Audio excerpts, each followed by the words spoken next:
Hey, what's going on, guys? Welcome back to the channel. My name is Gabe. If you're new to my channel, I own a couple different cars, but today's video is going to be about the GT3.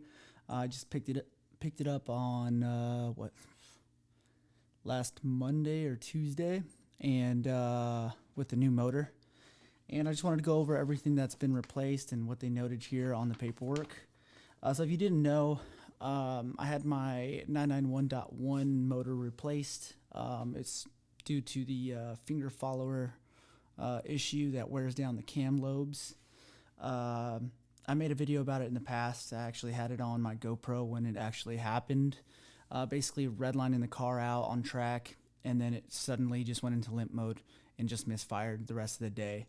Eventually couldn't even rev over 6,500 RPMs before it would go into limp mode. So I took it in the dealership after swapping some spark plugs, because I thought maybe it might have been just a bad plug. Sure enough, even the techs there had the same thing come back. And what they did was drop the motor and saw scoring on the camshafts. I have the paperwork right here. This is the invoice after all the work was done. Basically, they suggested replacing the whole motor. Like I said, it's covered under the warranty, the 991.1 warranty, which is 10 years or 120,000 miles, whichever comes first. And you get the new motor. It's a G series. It's an updated motor with everything that they need. Everything replaced that caused the last issues. How do I say it? A revised motor. Jeez, I can't even talk right now. A revised motor fixing all those issues from the previous generations of motors. So the what was it? The F series, I think, and the E series, D series. I can't remember exactly, but yeah, let's take a look at this stuff. Let's say customer states engine light came on the vehicle and had a fluttering noise when in higher RPMs. Now the vehicle will not go over 6,500 RPMs at this point. Makes flutter noise. Check engine light flashes. Check and advise. So this was all 100% free, of course. I went through Porsche of San Diego. It was exactly 2 weeks, the whole process, so pretty fast. My service advisor was keeping in touch with me. If I text him, he'd always text back.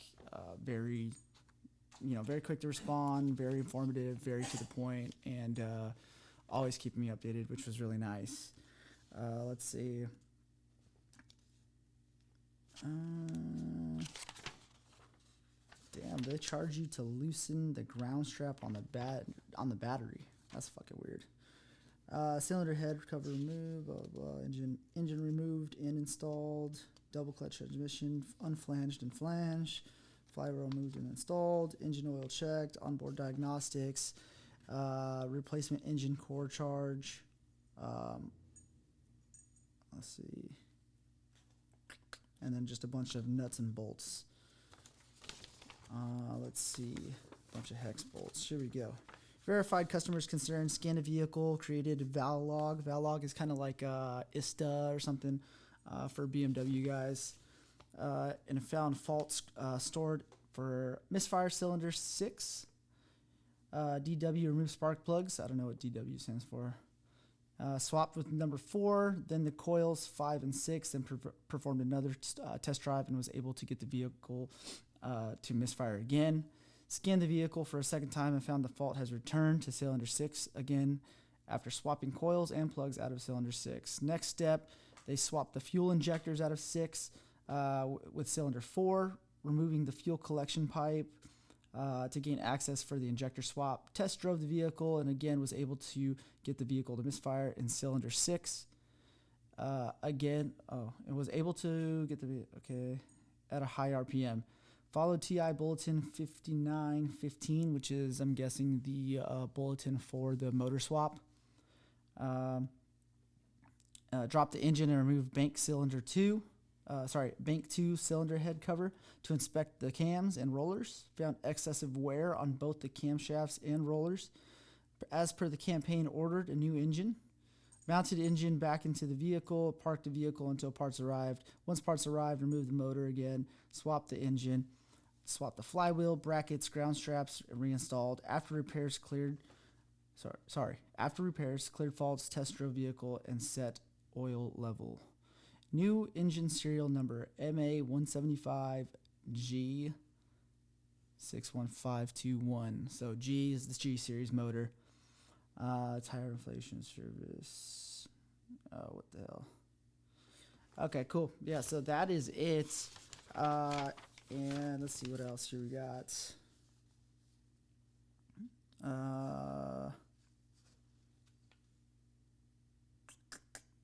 That is it. The rest of the stuff's like non-charge stuff. During repairs, hood fell onto cover and broke cover. Oh, damn. Hood fell onto the cover and broke the cover. Ah, yes, that's why I have a new. Okay, so you know the black.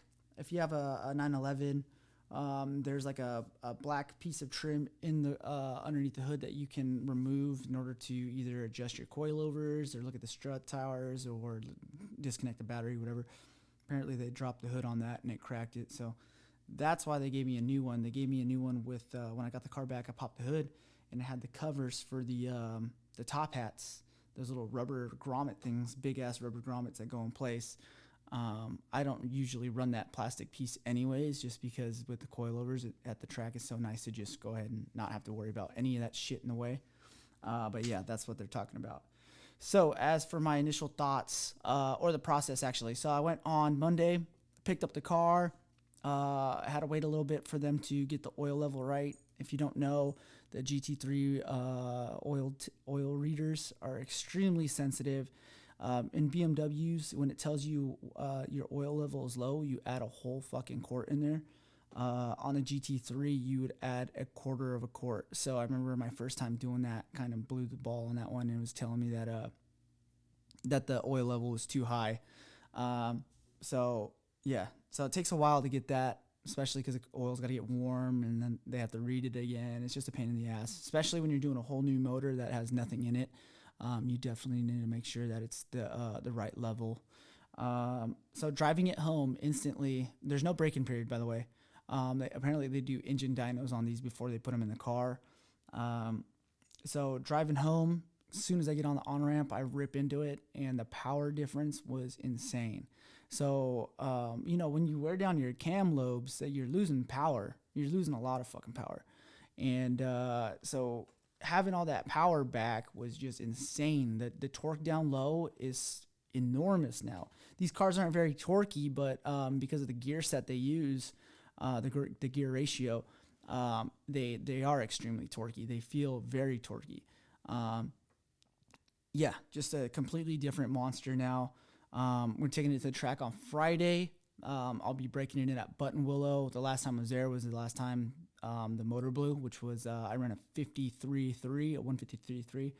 So I'm guessing with the extra power and being able to actually redline the car this time, I'll be sub 150. That's the goal. The goal is sub 150. That's 3.5 seconds basically I have to shed, but at the same time, when you look at it, not being able to rev the car over 8,000 RPMs, over 8,000 is where all the power is made. Everything is made over 8,000 RPMs. So to not have that, and then throughout the day get lower and lower and lower, how high I could rev the car, it's going to be nice to actually have all that back and get the full power of the car, full potential, and aim for a 150. So yeah, I'm excited. Car feels great. Thanks for you guys that were asking all the questions. I hope I kept you up to date and informed on how this whole process works, but it's pretty smooth and seamless. The dealerships aren't really, trying to avoid your warranty or nothing like that. They're trying to get the money off of that new motor too. Porsche pays them as well. So, yeah, it was just very nice, very reassuring. I never once doubted that my motor would be covered. I even have a CPO 2-year warranty, bumper to bumper. So anything that wasn't covered would have been covered by that. So that's also really nice too. Yeah, it's just really nice, really easy to deal with. And Porsche is by far the best company that I've ever dealt with as far as warranties. So yeah, that's pretty much it. If I didn't answer anything, please drop in the comment section below, and then I'll get back to it as soon as possible. Other than that, you guys will get a doubleheader this weekend of track videos. So we got the GT3 with a new motor going on track on Friday. And then Saturday, I'm coming back home, and picking up the F80, and we're doing the 4 bucket seats in the F80 this time, 4 passengers, competing in Bimmer Challenge. I've assembled my team of passengers, and we're going to go sub 2 for sure. I know that for a fact. It's just that we got to make sure that we're not rubbing on anything. So at the track or driving there, I'm going to have the car loaded up, making sure when I get there to check the fender liners to make sure we're not rubbing through anything with all the extra weight. The seats are legit 9 pounds. The guys that I'm riding with is probably combined for a total of like, 600 pounds maybe. So yeah, we're gonna be well under my estimated weight that I thought, and I think the car's gonna do fine. I think it's gonna be great. It's definitely gonna be a badass time for sure, and I can't wait to get those videos out to you guys, because I think it's gonna be quite an accomplishment to go sub 2 with 4 people in the car. I don't necessarily think that there's any other sports car out there that I've ever seen at the track with 4 people in it safely. You know, I'm not talking like just a seat. I'm talking like a full bucket with 6-point harnesses. Yeah, so it'll be dope. I'm excited, super excited on that. And yeah, the videos will be there next week for you guys. So, yep, I'm gonna leave you guys with that. Hope you guys have a good night, and I'll catch y'all later. Peace.